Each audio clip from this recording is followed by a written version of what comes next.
Number 1, Jessica Wade. I was about to get my epidural when my boyfriend's grandfather and his girlfriend tried coming in the room. They didn't call to ask if they could come or anything. They just showed up. Also, he posted on Facebook that my son was born before I could. No. Oh, that makes me so angry. I didn't know about the Facebook post until after it was deleted. Then when we got home, he randomly showed up saying he was in the neighborhood.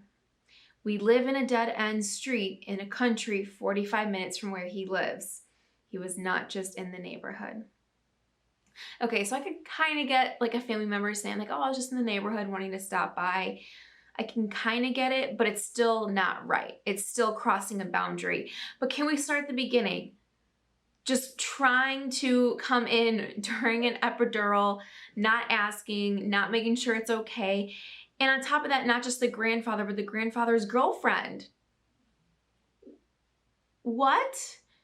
And then posting, this is a big, big thing. And this happens, you know, we see this just in general, all over with posting boundary, like Facebook boundary posting. I don't know if that was the right order of words, but we see it with posting other people's children without approval, posting announcements before it, when it's not your thing to announce. That stuff just drives me crazy. So I'm sorry that happened to you. I got really heated during that one. I don't even know like how, because this is something where you wouldn't expect it. So how can you set a boundary when it's something that you wouldn't expect someone to, you wouldn't expect someone just to show up to the hospital. Guys, this is a PSA. If you are not invited to the labor, do not just show up at the hospital. Don't do it. Just don't do it. Ask when is a good time for you to come see the baby. Maybe it's going to be once they're home. Maybe it's going to be a month after they're home. Whatever it is, you have to respect that boundary. I know most of you guys listening are moms, so you probably get it, but pass it on, pass it on. Okay, number two, Madison. My water broke at 8 a.m. 4 p.m. rolls around and no contractions, so they put me on Pitocin. Contractions are coming on strong now, so it's time for the epidural. Just kidding, it didn't work for me. They tried 7 times between 2 different people. It's now midnight and I'm at a 10, so I start pushing. 3 hours of pushing and she finally comes out. I wanted to do the push in the typical position where the nurse's arms are wrapped under my knees and they are holding my hands so I could pull them. They refused to do that because I looked too strong and they didn't want me to hurt them. Eventually they gave in and I had her out in 3 pushes. What was hours of pushing could have been 3 pushes if they had just listened to what I wanted/needed. I tore and needed stitches. The doctor didn't know my epidural didn't work, so he started to sew me shut with no medicine, and I started screaming. The only time I made noise in my whole labor.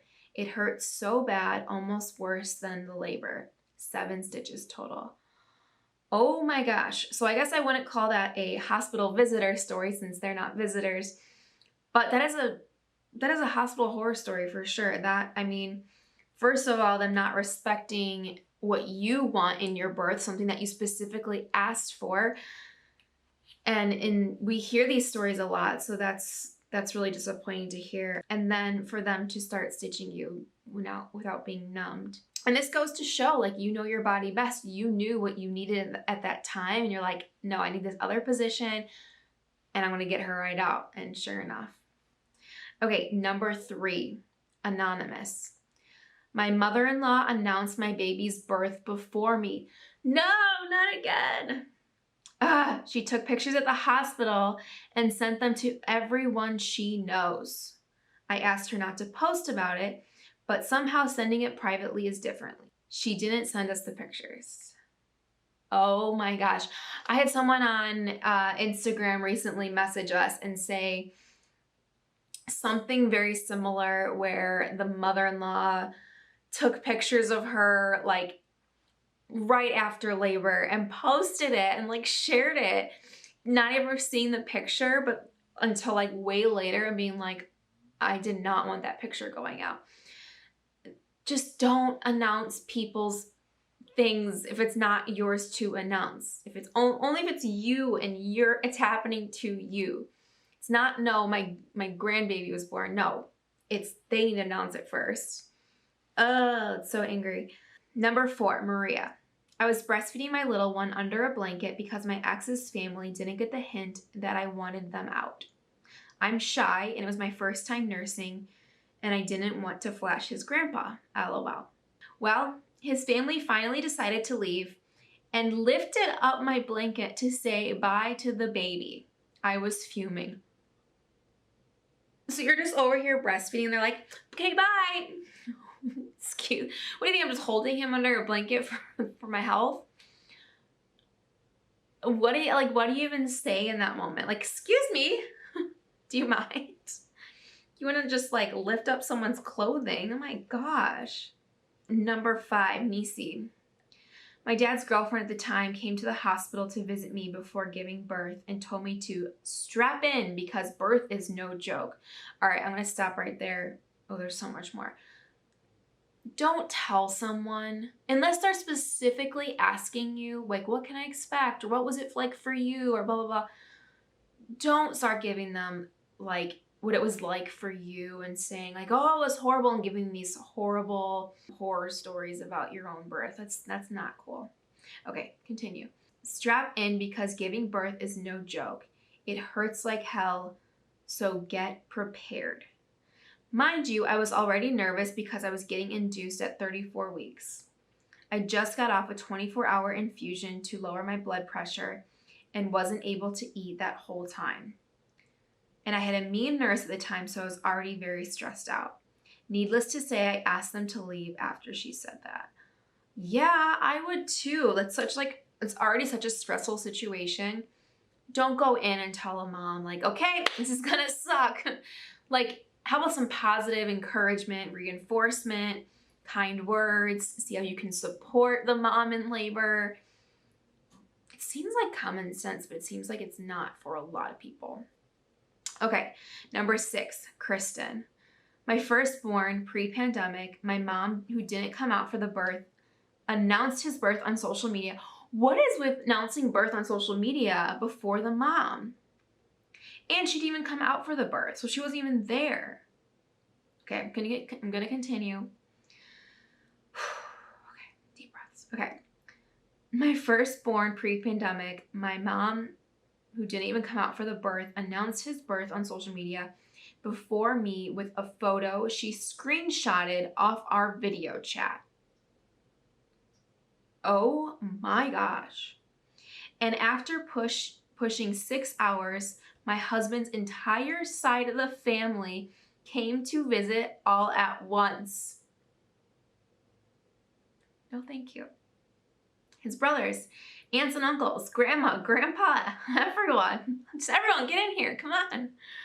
Oh my gosh, no. To me, that sounds like a nightmare. In my most vulnerable state, and everyone's just filling the room. No, thank you. Needless to say, I'm thankful there were restrictions this time around for visitors and a valid excuse for limiting visiting at home. Yes. You will not believe, actually you probably will, you moms will.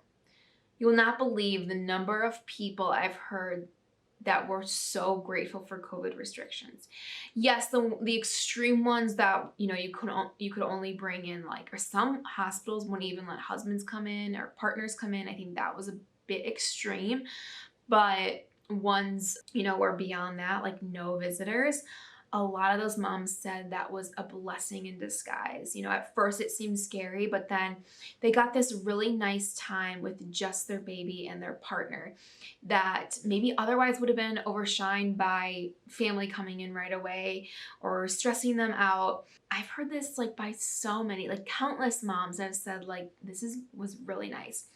Especially this mom who literally had someone post on social media the announcement before she even did, and it's just a screenshot of a video, so who knows what she posted. And then, I mean, that looks like at least 1, 2, 3, 4, I mean, at least 5 or 6 people, I mean, come in the room that you were not expecting. And that can be a lot.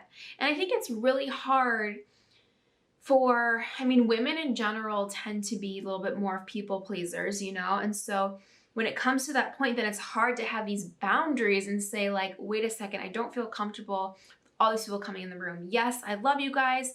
You're my family or you're my friends, but I want this time with just my partner, or I want this time to just be with my baby right now, you know? And I think the COVID restrictions made it easier for moms to just blame it on that and be like, okay. What does suck, and there was another one I read, and I don't think we're reading hers today, but where she had like blamed it on the COVID restrictions, and her hospital actually had opened it up, and the mother-in-law went to the website and was like, well, actually it says here that they're allowed. And she's like, no. So we gotta, you know, it's okay to say no to people. And I've read too, if you talk to your labor and delivery nurse, tell them no visitors, they will be the voice for you. They will tell, or the front desk, they will say no one is allowed. And if you have a hard time, you just be like, I'm sorry, I'm not able to. Okay, enough about that. Number 7, Alexandra. I was stuck in the hospital for over a week after my emergency C-section because I had so many issues. Baby was fine. My mother-in-law wanted to come see us, and I agreed. However, she brings my husband's 13-year-old nephew without asking. And I'm laying in bed naked, trying to feed my baby while getting a blood transfusion and feeling shitty as they walk in. I was so angry. Oh my gosh, I am so angry for you. Why would your mother-in-law think it's appropriate to bring your 13-year-old nephew in the room? It doesn't matter actually who it is. It could be anyone. But to bring someone unannounced and not ask, so disrespectful. The lack of respect is mind-boggling. Okay, number 8, anonymous. My father brought his brand new girlfriend that I had never met before to meet the baby for the first time. We don't know. We don't want new people. Like, I think people think of it as this people think of it selfishly. Like they're like, oh, it's my, you know, like grandbaby or my niece, my nephew, but it's that person's child first. That comes first. And what they want comes first, not what you want. And the baby's not here to be like oohed and awed over. It's still a human. It needs its space and it needs respect. You know, you can't just, it's not just to like come in and like, you know, stare at it. You don't even know this baby or this family. Whatever. Okay. 9, Emerson. I went to the doctor several times saying I had a bladder infection. He didn't believe me. Ended up on the, okay. Let me just do that again. Oh, I don't know why it's flashing at me. Okay. Number 9, Emerson. I went to the doctor several times saying I had a bladder infection. He didn't believe me. Ended up on my bathroom floor screaming in pain because it traveled to my kidneys. Was sent to labor and delivery twice. I was about 26 weeks for an NST and medication. They had to give me morphine to help with the pain. Had he listened to me, it wouldn't have progressed to a kidney infection. This makes me so angry for you. The fact that he was so negligent of your feelings and what you're telling him, like, you know your body best. And I've heard this time and time again, you have to trust your own instincts. If one doctor says no, you got to find another. If you know your body, that's horrible. Gosh. Okay. 10, anonymous. I told my mom she could come see the baby while I was still in the hospital. And she brought her boyfriend. Like I hadn't approved that. Again, with the bringing the guests. No, people. That's just like that other one. That's so disrespectful. So I think we've learned a lot here today, guys. Don't go to a hospital to visit someone unless you are invited. Don't just show up at someone's house, again, unless you are invited. If you are visiting a mom after she had her baby, bring a gift for the baby, bring food for the mom, bring a gift for the mom. If you are not invited, leave it on the doorstep, send a text, hey, I left food on your doorstep, see you later. Boundaries, people. Even if we don't understand their boundary, we can't just show up, especially with a newborn baby. It's not for us to decide what works best for us. It's for us to go through the mom and find out what works for her. Well, I'm heated after this. I don't know about you guys, so I need to cool down.